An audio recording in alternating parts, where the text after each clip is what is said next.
जय हिंद दोस्तों। देखिए हम लोग आज टॉपिक देखते हैं बायोलॉजी का सबसे मेन टॉपिक है, बहुत बड़ा टॉपिक हो जाता है नर्वस सिस्टम।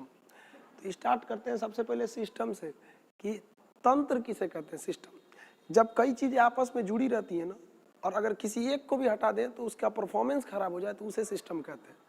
जैसे बोलचाल के भाषा में हम कंप्यूटर को सिस्टम बोलते हैं। आप कंप्यूटर का कीबोर्ड हटाइए, आपका परफॉर्मेंस बिगड़ेगा। माउस हटाइए, कुछ परफॉर्मेंस कम होगा। उसी तरह से ये क्या है, एक सिस्टम है, इसमें हर चीज़ आपस में लिंक है, हर चीज़ का आपस में एक परफेक्ट रोल है, उसको चेंज नहीं किया जा सकता। अब ये नर्वस सिस्टम करता क्या है, पूरे बॉडी को कंट्रोल करने वाले सिस्टम को बोलते हैं नर्वस सिस्टम, जिसमें हमारा total body, heart, digestive system, respiratory system, skeleton system, A to Z control होता है, जिसमें उसे हम कहते हैं नर्वस सिस्टम। नर्वस सिस्टम का सबसे मेन हिस्सा होता है ब्रेन। इस नर्वस सिस्टम में सबसे ज़्यादा जो रोल होती है वो किसकी होती है, वो ब्रेन की होती है। जो हमारा ब्रेन होता है ये सबसे मेन पार्ट है हमारे बॉडी का। कह सकते हैं कि यह कंप्यूटर है हमारे बॉडी के लिए।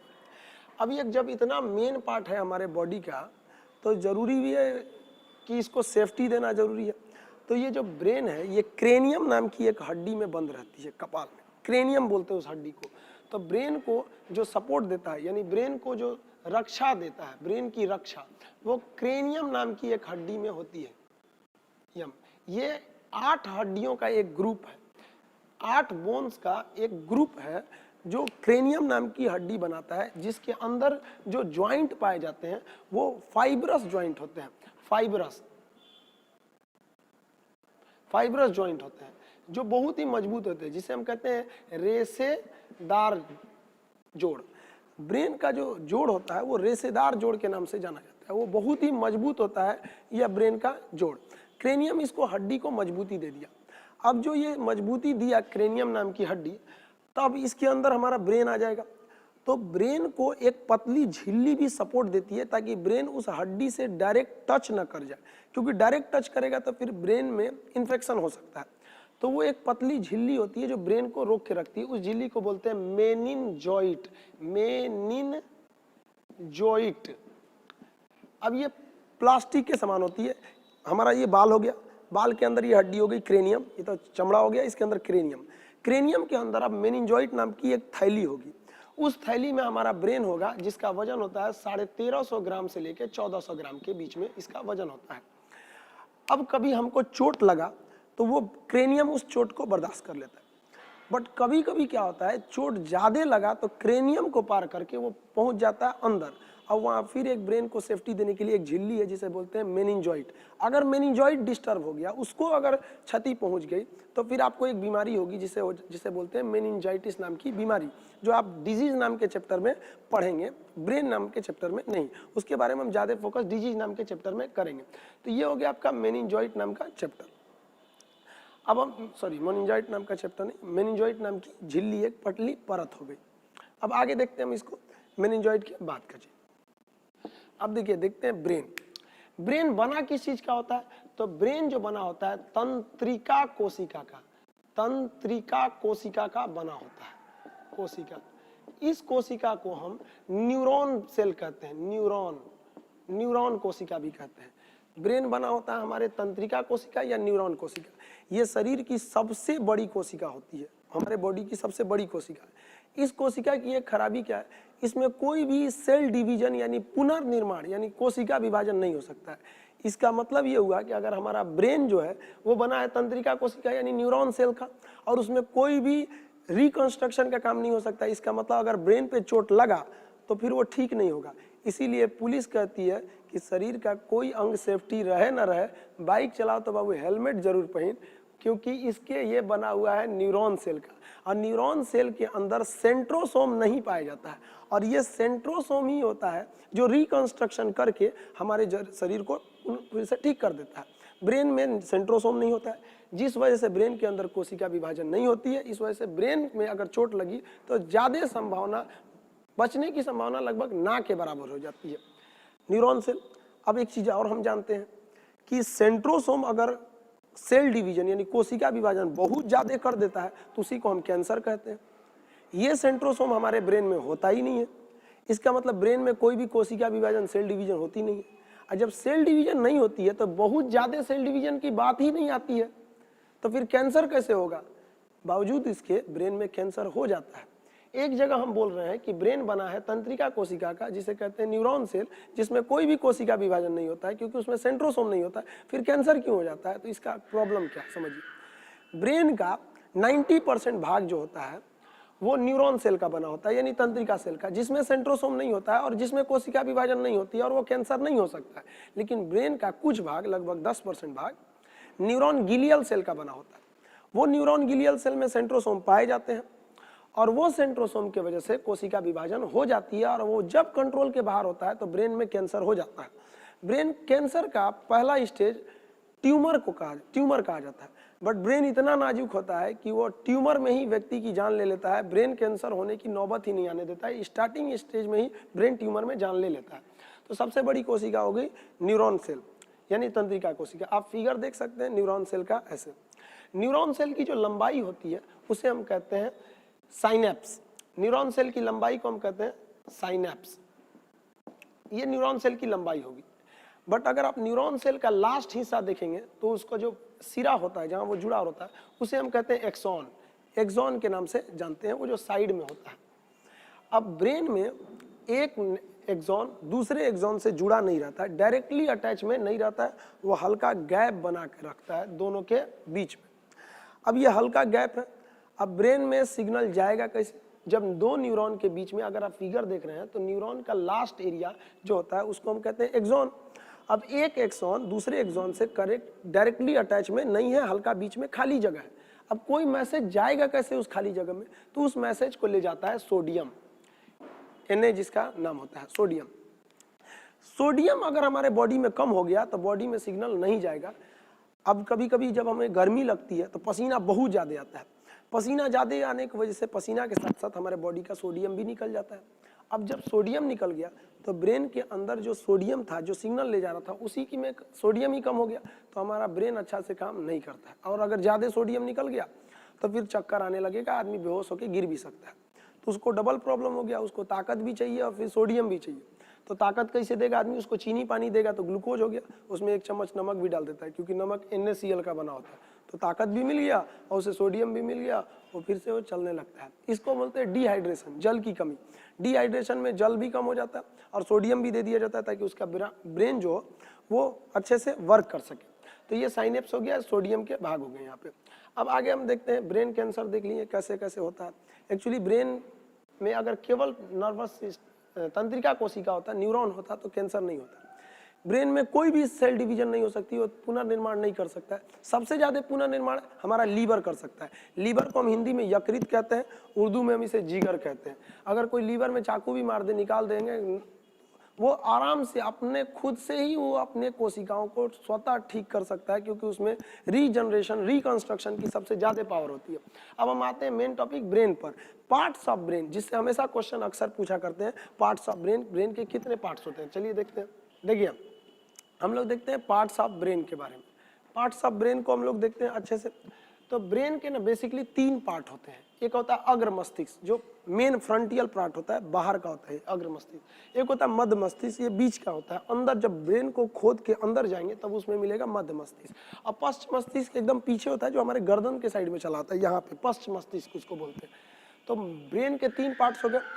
अब हम इन तीनों पार्ट्स को पढ़ना चालू करते हैं। सबसे पहले स्टार्ट करते हैं अग्र मस्तिष्क से।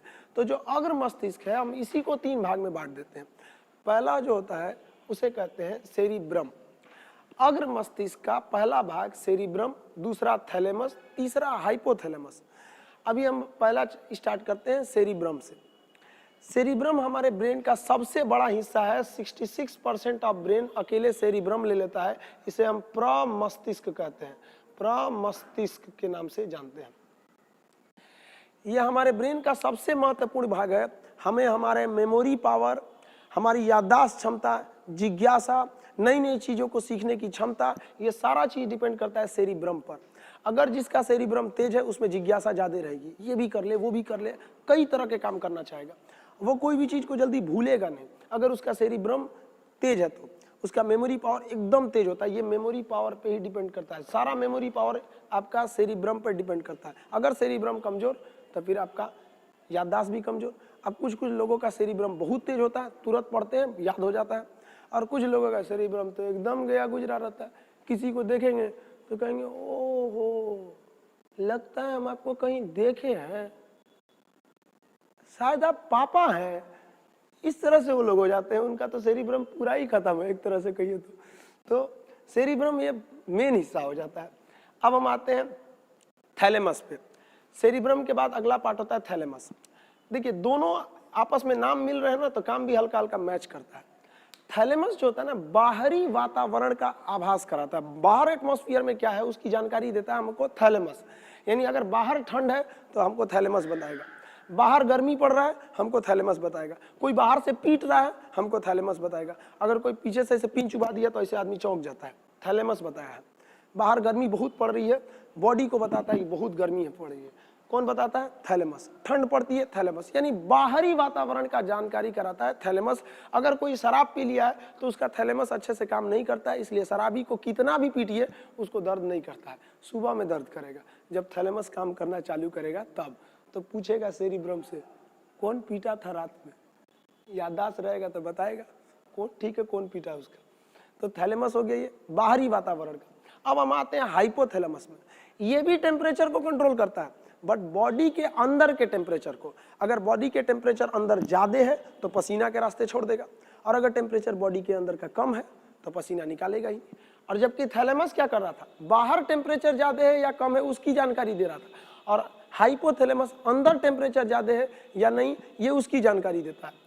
हाइपोथैलेमस बहुत महत्वपूर्ण भूमिका निभाता है। ये हाइपोथैलेमस से ही हमारा नेचर डिसाइड होता है, क्योंकि हाइपोथैलेमस ही गुस्सा का नियंत्रण करता है, हाइपोथैलेमस ही प्रेम का नियंत्रण करता है, यही हमें भूख लगाता है, यही हमें प्यास लगाता है, पसीना इसी से नियंत्रण होता है, बॉडी के अंदर का जो भी चेंजिंग होता है यही डिसाइड करता है। हाइपोथैलेमस की वजह से ही हम लोग लाल पीला हरा करने लगते हैं। लड़का का हाइपोथैलेमस कुछ ज़्यादा ही एक्टिव होता है, इसलिए लड़का कहीं चाय पीते रहेगा, बगल से एक लड़की गई, अरे बाप रे, तुरंत देखने लगता है। जबकि फीमेल में हाइपोथैलेमस उतना ज़्यादा एक्टिव नहीं होता है, इसलिए फीमेल घास भी काटते रहेगी, बगल से सलमान खान गुजर जाएगा नहीं देखेगी। अब बेचारा लड़का क्या करे, उसका हाइपोथैलेमस भगवान थोड़ा सा ज़्यादा सेंसिटिव बना दिया, इस वजह से चक्कर पकड़ ज़्यादा कर देता है। तो ये हाइपोथैलेमस ही हम लोग को इधर उधर लाल पीला हरा कराता है। स्टूडेंट लोग थोड़ा इस पे ध्यान देंगे, हाइपोथैलेमस को कम रखेंगे। शरीर में सल्फोनिक एसिड की मात्रा बढ़ने या उत्तेजन भोजन को करने से हाइपोथैलेमस बढ़ जाता है। इसलिए आप देखे होंगे साधु संत इत्यादि लोग लहसुन प्याज उत्तेजक भोजन नहीं करते हैं, क्योंकि वो ज़्यादा करेंगे तो हाइपोथैलेमस उन लोग का ज़्यादा एक्टिव रहेगा और वो ज़्यादा लाल पीला हरा करेंगे, आसाराम के श्रेणी में चले जाएंगे। चलिए अब आप देखते हैं अग्र मस्तिष्क। आप समझ गए, ये ब्रेन का मेन हिस्सा है अग्र मस्तिष्क। यानी थैलेमस क्या करता है, बाहर का ताप, बाहर का ज्ञान, और हाइपोथैलेमस क्या करता है, प्रेम, घृणा, भूख, प्यास, लव, घृणा, भूख, प्यास, पसीना, ये सारे चीज का नियंत्रण करता है हमारा हाइपोथैलेमस। ये हाइपोथैलेमस बहुत ज्यादा जरूरी होता है हमारे पार्ट का। अब हम आते हैं मध्य मस्तिष्क पे। मध्य मस्तिष्क के केवल दो ही भाग होते हैं, मध्य मस्तिष्क कहेंगे, ये होता है कार्पोरा। कार्पोरा क्या करता है, जो हम देखते हैं और जो हम सुनते हैं उसको ब्रेन तक ले जाता है, कि वो ले जाता है सेरिब्रम के पास। अगर हम किसी को देखेंगे तो आंख उसको देखेगा फोटो, और वो किसको देगा, कार्पोरा को। कार्पोरा सेरिब्रम को देखेगा, कहेगा देखो तो कौन है, ओहो ये तो मेरी वाली है, तुरंत आदमी बता देता है, ओहो ऐसा बात है। जब सुनने के बाद तुरंत वो बता देता है कि ये कौन सा बात बोलना चाहता है। तो कार्पोरा जो होता है वो देखने और सुनने का काम करता है, उस सिग्नल को वो पहुंचाता है ब्रेन तक में। तो ये कार्पोरा बहुत जरूरी है। बुढ़ापा में कार्पोरा उतना अच्छा से काम नहीं करता है, बुढ़ापा में तो कोई भी चीज अच्छा से काम नहीं करता है। अब अगला देखते हैं सेरिब्रम, सेरिब्रल या पेंडिकल। सेरिब्रल या पेंडिकल क्या होता है, देखिए हमारा जो ब्रेन होता है हर चीज का एक असिस्टेंट चाहिए होता है। जैसे आप जानते होंगे प्रधानमंत्री हैं, अकेले काम नहीं करते, उनके लिए एक बहुत बड़ा मंत्रियों की फौज होती है, कैबिनेट मंत्री होते हैं। कभी कभी तो हमारे यहाँ पे उप प्रधानमंत्री भी बना दिए जाते हैं, जो संविधान में चर्चा नहीं है। अब तक 7 उप प्रधानमंत्री बन चुके हैं, लेकिन नरेंद्र मोदी को उप प्रधानमंत्री की जरूरत क्या है, उनको नहीं फील हुआ, इसलिए उन्होंने नहीं बनाया। तो सेरिब्रल क्या करता है पेंडिकल, कि हमारा जो ब्रेन है उस ब्रेन का एक असिस्टेंट है जिसका नाम है स्पाइनल कॉर्ड, जो हमारे ब्रेन के नीचे से गया रहता है और पूरे पीठ तक आया रहता है, रीढ़ की हड्डी के बीचों बीच, उसको कहते हैं स्पाइनल कॉर्ड। यानी ब्रेन और स्पाइनल कॉर्ड में आपसी संबंध बनाने का काम करता है कि देखो ब्रेन बिजी है, स्पाइनल कॉर्ड को कहता है तुम रेडी रहना, ब्रेन क्या है, बिजी है, कभी भी वो बिजी हो सकता है, तो तुम बॉडी को कंट्रोल कर लेना। तो ये सेरिब्रल पेंडिकल भी बहुत जरूरी है। तो हम समझे यहाँ पे अग्र मस्तिष्क देखें, मध्य मस्तिष्क देखें, मध्य मस्तिष्क का कार्पोरा पेंडिकल देखने और सुनने का काम करता है। यानी हम यहाँ लिख सकते हैं आई एंड ईयर, यानी देखने और सुनने का काम करता है। और ये क्या काम करता है सेरिब्रम, ये करता है कनेक्ट कर देता है, किससे, connect to spinal cord, connect to spinal cord, ये इसका मेन काम हो गया। अब हम देखते हैं पश्च मस्तिष्क, ये सबसे पीछे का हिस्सा होता है जो गर्दन के पास हो जाता है। ये थोड़ा सा कमजोर हिस्सा होता है, क्योंकि हमारा अगर ब्रेन देखेंगे तो आगे जो होता है ये क्रेनियम हड्डी होती है जिसमें 8 होती है, जबकि पीछे का भाग अगर आप खुद से अपना बॉडी ब्रेन को टच करेंगे तो ये जहाँ बाल है पीछे, यहाँ पर आपको मांस दिखेगा, वहाँ पे हड्डी नहीं है, वहाँ एक बहुत बड़ा होल है, वो शरीर का सबसे बड़ा होल होता है जिसको फोरामेन मैग्नम कहते हैं। अगर यहाँ किसी को जोर से मार दीजिए तो उसको दिमाग काम नहीं करता है, अगर ज़्यादा जोर से लग गया तो मौत भी हो सकती है उसकी। इसलिए कभी भी ब्रेन पर नहीं मारना चाहिए और खास करके पीछे के हिस्सा पे नहीं मारना चाहिए, वो पश्च मस्तिष्क पर सेफ्टी नहीं पहुँच पाता है। पश्च मस्तिष्क को 2 भाग में बांटते हैं, सेरिबेलम, ये क्या करता है, सेरिबेलम हमारे बॉडी को बैलेंस बनाने का टोटली काम सेरिबेलम का होता है। जितना हमारे बॉडी में बैलेंस बनता है वो सेरिबेलम के वजह से बनता है। बैलेंस, हम चल रहे हैं, आराम से चल रहे हैं, सेरिबेलम की वजह से, क्योंकि हमारा सेरिबेलम हैबिचुएटेड हो गया हमारे बॉडी का बैलेंस बनाते वक्त। लेकिन अगर कोई 1 साल का बच्चा है, 1.5 साल का बच्चा है, उसका सेरिबेलम अभी एक्टिव नहीं है तो बैलेंस बना के चलता है, आराम आराम से चलता है। अभी हम ही को कोई कह देगा कि रस्सी पे चलो तो हमारा सेरिबेलम कहेगा कि पगला है क्या, आज तक कभी चलाया नहीं, लेके चलता है रस्सी पे चलो, सर्कस में नहीं चल सकता है, लेकिन सर्कस में चल लेते हैं। सर्कस में आदमी छोड़ो, गाय भैंस चढ़ा देते हैं सोचते, उन लोग का भी सेरिबेलम ठीक कर देते हैं सोच। तो प्रैक्टिस पर डिपेंड करता है। जिस दिन सेरिबेलम को पता चल गया कि कैसे बैलेंस बनाना है, वो बैलेंस बना लेगा। शराब जब पीते हैं तो सेरिबेलम काम करना छोड़ देता है, इसलिए शराब वाला गजब अपने आप में चलता है, वो अपने आप को सबसे बड़ा पावरफुल इंसान समझता है। तो सेरिबेलम बैलेंस बनाने का काम कर दिया। अब लास्ट होता है मेडुला ऑब्लोंगाटा। मेडुला ऑब्लोंगाटा का काम क्या होता है, यानी ये तो बैलेंस बना दिया। मेडुला ऑब्लोंगाटा ये हमारे बॉडी में एक मेटाबॉलिक चीजों को, सारे मेटाबॉलिक चीज को कंट्रोल करता है। अब ये मेटाबॉलिक क्या होता है, metabolic is a function by which reaction takes place. ये मेटाबॉलिक रिएक्शन हमारे शरीर में होते हैं। 2 तरह के मेटाबॉलिक होते हैं, एक होता है कैटाबॉलिक, एक होता है एनाबॉलिक। अगर कोई चीज बन रही है तो उसे कहते हैं एनाबॉलिक, जैसे कार्बोहाइड्रेट 38 एटीपी को मिला के एक ग्लूकोज बन दिया, वो हो गया एनाबॉलिक। जैसे प्रोटीन 20 एमिनो एसिड को मिलाकर एक प्रोटीन बन गया, वो हो गया हमारा एनाबॉलिक। अब कैटाबॉलिक क्या होता है, जो टूट जाता है उसे कहते हैं कैटाबॉलिक। जैसे हम खाना खाते हैं, पाचन होकर वो टूट जाता है, तो वो हो गया कैटाबॉलिक। तो कैटाबॉलिक और एनाबॉलिक को अगर हम जोड़ देते हैं तो वो बन जाता है मेटाबॉलिक। तो मेटाबॉलिक जितनी भी चीजें हैं वो कौन कंट्रोल करता है, हमारा मेडुला कंट्रोल करता है। अगर मेडुला गड़बड़ हुआ तो हमारा मेटाबॉलिक क्रिया खत्म हो जाएगा, सांस लेने में दिक्कत आएगी, पाचन अच्छे से नहीं होगा, शरीर के अंदर सारा क्रिया मेडुला ही कंट्रोल करता है। कभी आप सोचें, आप खाना जब खाते हैं तो केवल मुंह से नीचे ढकेलने तक मेहनत करते हैं, इसके बाद सारा काम ऑटोमेटिक सिस्टम है, कोई स्क्रीन टच बटन कीपैड की जरूरत नहीं है। वह कौन करता है, ये हमारा मेडुला करता है। मेडुला बॉडी के अंदर का जितना क्रमानुकुचन, पाचन, श्वसन इत्यादि को कंट्रोल करने का काम हमारा मेडुला कर देता है। तो मेडुला भी शरीर ब्रेन का एक बहुत बड़ा भाग होता है। अब हम एक बार इसको समरी के तौर पे देख लेते हैं। ब्रेन के 3 भाग होते हैं, अग्र, मध्य और पश्च। अग्र भाग जो होता है वो 3 भाग में बढ़ता है, जिसे हम क्या कहते हैं, सेरिब्रम कहते हैं। 66% भाग होता है, इसे प्रमस्तिष्क कहते हैं। ये याददाश्त, स्मृति, जिज्ञासा, नई नई चीजों को खोज करने की क्षमता को बढ़ाता है। थैलेमस बाहरी चोट, बाहरी गर्मी, बाहरी सर्दी का ज्ञान कराता है। हाइपोथैलेमस अंदर की गर्मी, पसीना, तापमान, घृणा, प्यार, भूख, प्यास इत्यादि को कंट्रोल करता है। मध्य मस्तिष्क का कार्पोरा सुनने और देखने का काम कर देता है, और ये cerebral connect to spinal cord, spinal cord से जोड़ देता है। और ये लास्ट वाला हिस्सा होता है, इसे क्या कहते हैं हम लोग, पश्चिम मस्तिष्क का पहला हिस्सा सेरिबेलम, ये बैलेंस बना देता है। ये दूसरा सबसे बड़ा भाग होता है। ब्रेन का सबसे बड़ा भाग तो हो गया आपका सेरिब्रम, और सेरिबेलम जो होता है ना, वो दूसरा सबसे बड़ा भाग होता है। अब ये मेडुला बॉडी के अंदर पाचन इत्यादि को कंट्रोल कर लेता है। ये हो गया हमारा ब्रेन। अब देखते हैं ब्रेन के बाद स्पाइनल कॉर्ड। ब्रेन से 12 जोड़ी नस निकली रहती हैं, 12 जोड़ी तंत्रिका।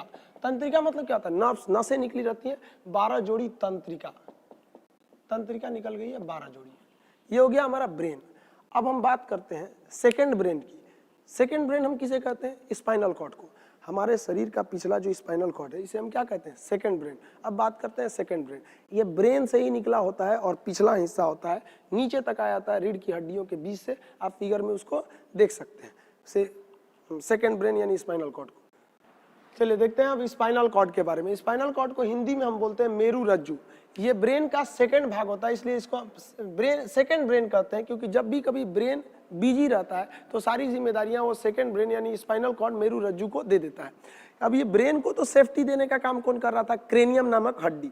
अब ये स्पाइनल कॉर्ड भाई सेकंड ब्रेन है, इसको भी तो सेफ्टी चाहिए, इसको सेफ्टी कौन देगा, तो रीढ़ की हड्डी। ये रीढ़ की हड्डी के बीचों बीच से गया रहता है और कमर तक आया रहता है, स्पाइनल कॉर्ड पे पूरे नीचे तक आया रहता है। इससे 31 नस जोड़ी नसें निकली रहती है, 31 जोड़ी नस तंत्रिका, 31 जोड़ी तंत्रिका निकली रहती है, 31 जोड़ी। जबकि ब्रेन से निकला रहता है 12 जोड़ी तंत्रिका। हमारा ब्रेन टोटल 12 जोड़ी तंत्रिकाओं से अपना सारा काम करता है और पूरे बॉडी को कंट्रोल करके रखता है। जबकि स्पाइनल कॉर्ड जो होता है वो 31 जोड़ी तंत्रिकाएं निकला रहा होता है, यानी इस साइड में 31 नस और इस साइड में 31 नस निकला रहता है। टोटल 31 जोड़ा नस निकला रहता है हमारे स्पाइनल कॉर्ड से, और ब्रेन से निकला रहता है 12 जोड़ा। मेन बॉडी को कंट्रोल करने का काम करता है ब्रेन। कभी कभी जो होता है ब्रेन बिजी होता है तो वो सारी जिम्मेदारी दे देता है स्पाइनल कॉर्ड को। स्पाइनल कॉर्ड करता है, नो डाउट हम एकदम बढ़िया से कर देंगे, लेकिन उसको आदत तो है नहीं करने का। अब कोई काम जो डेली कर रहा है वही अच्छे से करेगा, और जो कभी कभी करने आ रहा है वो उतने अच्छे से कैसे करेगा। पूरे बॉडी को कंट्रोल करने का काम ब्रेन करता है, और उसको पता है कैसे कंट्रोल करना है बॉडी को, हाथ को कैसे उठाना है, किसको क्या, एक नॉर्मल वे में उठाता है। लेकिन स्पाइनल कॉर्ड को क्या पता हो, तो कभी टेम्पररी में आया, स्टेपनी में, तो ब्रेन अगर लग गया कहीं पढ़ाई वगैरह पे लगा दिया तो सारा बॉडी पढ़ाई पे लग गया। ब्रेन कह रहा है स्पाइनल कॉर्ड को तुम संभालना, हम पढ़ रहे हैं, तो आदमी पढ़ते रहता है। स्पाइनल कॉर्ड एकदम रेडी रहता है अपने 31 जोड़े नसों के साथ, यानी टोटल 62 नस रेडी रहना है। स्पाइनल कॉर्ड, ब्रेन बिजी है, और अचानक हमारा कोई दोस्त पीछे से आके बोलता है, ए भाई, अरे चौंक जाते हैं, अरे क्या हो गया, क्यों, क्योंकि ब्रेन तो पढ़ रहा था। स्पाइनल कॉर्ड बेवकूफ 62 नसों के साथ, यानी 31 जोड़ा नसों के साथ हमेशा रेडी था। कोई बोला सबको जगा दिया, कहा देखो तो कौन बोल रहा है। तब ब्रेन कहता है बेवकूफ, ला हम संभालते हैं। तब वो देखता है कि भाई बताओ क्या हुआ था। तो ये अचानक कंट्रोल कर देता है कौन, स्पाइनल कॉर्ड। इस चीज को कहते हैं रिफ्लेक्स एक्शन।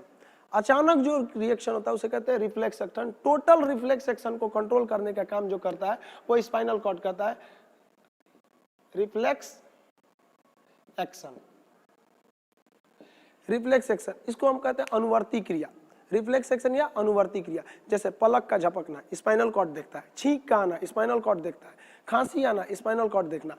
जो भी अचानक होने वाली क्रियाएं होती हैं उन सबको देखने का काम करता है हमारा स्पाइनल कॉर्ड। इसलिए इसको हम लोग सेकंड ब्रेन के नाम से भी जानते हैं। तो ये हो गया हमारा स्पाइनल कॉर्ड। हम अचानक चौंक जाते हैं स्पाइनल कॉर्ड की वजह से। कभी कभी सोने में लोग चौंक जाते हैं, गाँव में लोग बोलते हैं चिहुक गया, तो वो किसके वजह से होता है, स्पाइनल कॉर्ड की वजह से होता है। इसे हम हिंदी में बोलते हैं मेरू रज्जु। तो ये हो गया हमारा ब्रेन और स्पाइनल कॉर्ड। ये मेन बॉडी को कंट्रोल किया ब्रेन, और सेकंड रूप से कंट्रोल किया स्पाइनल कॉर्ड। ये हम देख लिए स्पाइनल कॉर्ड। अब आगे समझते हैं। चलिए, हम लोग ब्रेन के बारे में देख लिए थे कि ब्रेन क्या करता है, स्पाइनल कॉर्ड के बारे में देख लिए थे, लेकिन शुरुआत में ही बताए थे आपको कि ब्रेन नर्वस सिस्टम यानी तंत्रिका तंत्र का एकमात्र हिस्सा है। अब हम लोग मेन टॉपिक देखते हैं, तंत्रिका तंत्र क्या होता है। तंत्रिका तंत्र 3 होती है, ये पूरे बॉडी को कंट्रोल करने वाली चीज को कहते हैं तंत्रिका तंत्र। इसके 3 भाग होते हैं, केंद्रीय तंत्रिका तंत्र यानी सेंट्रल नर्वस सिस्टम, परिधीय तंत्रिका तंत्र पेरिफेरल नर्वस सिस्टम, ये बाहर बाहर होती है, और स्वायत्त तंत्रिका तंत्र ऑटोनोमस नर्वस सिस्टम, ये पूरी तरह फ्री होती है, ये वर्क हमारे कंट्रोल में नहीं करती है। तो सबसे पहले देखते हैं केंद्रीय तंत्रिका तंत्र यानी सेंट्रल नर्वस सिस्टम क्या होता है। सेंट्रल नर्वस सिस्टम के अंतर्गत 2 चीजें आती हैं। पहला आता है ब्रेन, दूसरा आता है spinal cord. Spinal cord, brain हो गया और स्पाइनल कॉर्ड हो गया, ये तो हम समझ गए हैं, ब्रेन के बारे में बता दिए आपको। और स्पाइनल कॉर्ड के बारे में बता दिए। इसका मतलब आप सेंट्रल नर्वस सिस्टम, तंत्रिका तंत्र, केंद्रीय तंत्रिका तंत्र समझ गए। जो तंत्रिका तंत्र यानी नर्वस सिस्टम का सबसे मेन पार्ट होता है केंद्रीय तंत्रिका तंत्र, और केंद्रीय तंत्रिका तंत्र का सबसे मेन पार्ट होता है ब्रेन। अब हम देखते हैं परिधीय तंत्रिका तंत्र, बाहर यानी पेरिफेरल तंत्रिका तंत्र क्या होती है। तो इसमें क्या होती है, जो ब्रेन से निकलने वाली 12 जोड़ी तंत्रिकाएं हैं, 12 जोड़ी तंत्रिका, और जो स्पाइनल कॉर्ड से निकलने वाला 31 जोड़ा जो तंत्रिका थी, तंत्रिका, उनको अगर हम मिला दें तो ये बन जाता है परिधीय तंत्रिका तंत्र। यानी अगर ब्रेन और स्पाइनल कॉर्ड लें तो वो केंद्रीय तंत्रिका तंत्र, ब्रेन से निकलने वाले 12 नसों को पकड़ ले और ये तंत्रिका तंत्र से निकलने वाले 31 नसों को ले ले, तो उन नसों के समूह को हम क्या कहते हैं, परिधीय तंत्रिका तंत्र, यानी वो बाहर से कंट्रोल करते हैं। अब हम बात करते हैं स्वायत्त तंत्रिका तंत्र। स्वायत्त तंत्रिका तंत्र ये क्या होता है, इसके बारे में पूरी तरह से इसका क्लियरिटी, इसका कहां से कनेक्शन है, वो उतना जल्द इजी नहीं होता है, बहुत ही कॉम्प्लिकेटेड होती है इसकी रचना। ये बनता कैसे है, तो देखिए ब्रेन से कितनी नसें निकलती हैं, 12, और इस 12 जोड़ी, सॉरी 12 नहीं, और स्पाइनल कॉर्ड से कितनी नसें निकलती हैं, 31। तो ब्रेन से निकलने वाली 12 नसों में से कुछ तंत्रिका को, टोटल नहीं, कुछ तंत्रिका को, और स्पाइनल कॉर्ड से भी निकलने वाली 31 जोड़ा तंत्रिका में से कुछ तंत्रिका को मिला दीजिएगा तो बन जाता है स्वायत्त तंत्रिका तंत्र। यानी तंत्रिका तंत्र को अगर आप डीपली अगर देख रहे होंगे तो आप देखेंगे तो मेन तंत्रिका तंत्र जो है वो सेंट्रल नर्वस सिस्टम ही है, क्योंकि तंत्रिका तंत्र यानी नर्वस सिस्टम का 3 हिस्सा, केंद्रीय, परिधीय और स्वायत्त। केंद्रीय में कौन चला गया, मेन ब्रेन चला गया और स्पाइनल कॉर्ड आ गया। परिधीय में ब्रेन से निकलने वाला नस आ गया और स्पाइनल कॉर्ड से निकलने वाला नस आ गया, यानी ब्रेन से निकलने वाला 12 जोड़ा और स्पाइनल कॉर्ड से निकलने वाला 31 जोड़ा, टोटल को शामिल कर दिए तो परिधीय हो गया। और परिधीय का ही छोटा रूप तो आप कह सकते हैं स्वायत्त कोशिका तंत्रिका तंत्र है, क्योंकि परिधीय में से 12 लिए थे, लेकिन 12 न लेके इसमें से कुछ ही शामिल करेंगे, ब्रेन से निकलने वाला 12, और स्पाइनल कॉर्ड में से 31 टोटल न लेके कुछ ही शामिल करेंगे, तो वो क्या हो जाएगा, स्वायत्त तंत्रिका तंत्र, यानी ऑटोनोमस नर्वस सिस्टम। अब हम देखिए, ये हमारे बॉडी को कंट्रोल करता है, ये अचानक होने वाली क्रिया को कंट्रोल कर लेता है क्योंकि 31 जोड़ा नस वगैरह है सब। अब ये स्वायत्त तंत्रिका तंत्र क्या करता है, ऑटोनोमस तंत्रिका तंत्र, ये 2 तरह की क्रियाओं को करता है, अनुकंपीय क्रिया और परानुकंपीय क्रिया। ये दोनों क्रियाएं कंट्रोल करता है हमारा स्वायत्त तंत्रिका तंत्र, जो बना होता है ब्रेन से निकलने वाली 12 तंत्रिकाओं में से कुछ तंत्रिका तथा स्पाइनल कॉर्ड से निकलने वाली 31 जोड़ा तंत्रिकाओं में से कुछ तंत्रिका का। ये 2 क्रिया करेगा, अनुकंपीय और परानुकंपीय। अनुकंपीय क्रिया और परानुकंपीय क्रिया क्या होती है, तो देखिए अनुकंपीय क्रिया क्या होती है, वैसी क्रिया जिसमें हमारा बॉडी अचानक डिसबैलेंस हो जाए, एबनॉर्मल कंडीशन चला आता है, तो उसे कहते हैं अनुकंपीय क्रिया। ये एबनॉर्मल कंडीशन कब आते हैं, तो देखिए कब आएंगे, कभी कभी हमारा मुंह सूख जाता है, रोंगटे खड़े हो जाते हैं, पसीना आने लगता है, लार ग्रंथियां सूख जाती है, मुंह एकदम सूख जाएगा, हार्ट बीट तेज हो जाता है, आंखें बड़ी हो जाती हैं, इस क्रिया को कहते हैं अनुकंपीय क्रिया। और जब ये ठीक होने लगता है तो उसे कहते हैं परानुकंपीय क्रिया। अब आपको नहीं समझ में आया, सपोज आप कहीं छत पे खड़े हैं रात के अंधेरे में, शादी ब्याह का माहौल, किसी के शादी की पार्टी में गए और अकेले चुपचाप छत पे खड़े हैं, सारे नीचे में पार्टी हो रहा है, रात हो चुका है, अचानक आपको छम छम करके घुंघरू की आवाज सुनाई देने लगी, आपका दिमाग खनक गया, तुरंत आपके रोंगटे खड़े हो जाएंगे, ये क्या है। और अगर घुंघरू की आवाज आप ही की ओर आने लगे तो पूरा मुंह सूख जाएगा आपका, रोंगटे खड़े हो जाएंगे, हार्ट बीट बढ़ जाएगा, आपका तेज हो जाएगा, पसीना निकलने लगेगा, हाथ पैर कांपने लगेगा। ये सारी क्रिया क्या होती है, अनुकंपीय। और घुंघरू की आवाज करीब आते गई, करीब आती गई, अचानक कोई आपके पीठ पर पीछे से हाथ रख दिया, फिर तो हार्ट बीट एकदम तेज हो जाएगा। ये सारी क्रियाएं अनुकंपीय क्रिया होती है, एकदम तेज हो जाएगा। आप अचानक देखेंगे पीछे तो खुले बाल में कोई औरत, सफेद कपड़ों में, रात का समय, छत पे कोई नहीं है, पूरा हार्ट बीट एकदम तेज। ये क्रिया होती है अनुकंपीय। आप ध्यान से देखेंगे उसको तब कहेंगे दो तरीके, ये तो हमरे वाली है रे, मेकअप नहीं की है इसलिए ना ऐसा लग रही है यहाँ पे। तब आपका सारा डर क्या हो जाएगा, खत्म हो जाएगा। तो आप में जो जो अनुकंपीय क्रिया हुई थी वो स्वायत्त यानी ऑटोनोमस जो फ्री है अपने से उसको कह देगा परानुकंपी। आपकी आंखें बड़ी होगी थी, नॉर्मल हो जाएगा। रोंगटे खड़े हो गए थे, रोंगटे अपनी जगह पे नस चले जाएंगे। मुंह सूख गया था, वापस मुंह में लार बनना चालू हो जाएगा। हार्ट बीट नॉर्मल हो जाएगा, पसीने रुक जाएंगे। और अगर पेशाब उसाब कर दिए डर के मारे तो कहेंगे बाद में आते हैं हम यहाँ पे। तो वो सब क्रियाएं क्या होती हैं? अब परानुकंपी यानी अगर डर के मारे कभी किसी डर जो हो जाता है, अचानक डर होता है, उसे कहते हैं अनुकंपी। और नॉर्मल हो जाता है तो उसे कहते हैं परानुकंपी। जैसे भीड़ भाड़ के माहौल में गए, अचानक हल्ला कोई कर दिया, सांप निकल गया, तो वो क्या होता है? अनुकंपी। फिर कहते हैं मजाक कर रहा था, तो होता है परानुकंपी। इसे ब्रेन नहीं कंट्रोल करता है, ना ही स्पाइनल कॉर्ड कंट्रोल करता है। ब्रेन से निकलने वाला 12 नस में से कुछ नस और 31 तंत्रिकाओं में से कुछ तंत्रिकाएं इसको कंट्रोल करती हैं। ये सारे सिस्टम को मिलाकर बनता है नर्वस सिस्टम। नर्वस सिस्टम का 3 हिस्सा हो गया। आप तीनों हिस्सा को अच्छे से समझ गए। उम्मीद करते हैं आप सब लोग ये नर्वस सिस्टम का टॉपिक समझ गए होंगे। फिर मिलते हैं हम नेक्स्ट वीडियो के साथ, तब तक के लिए जय हिंद।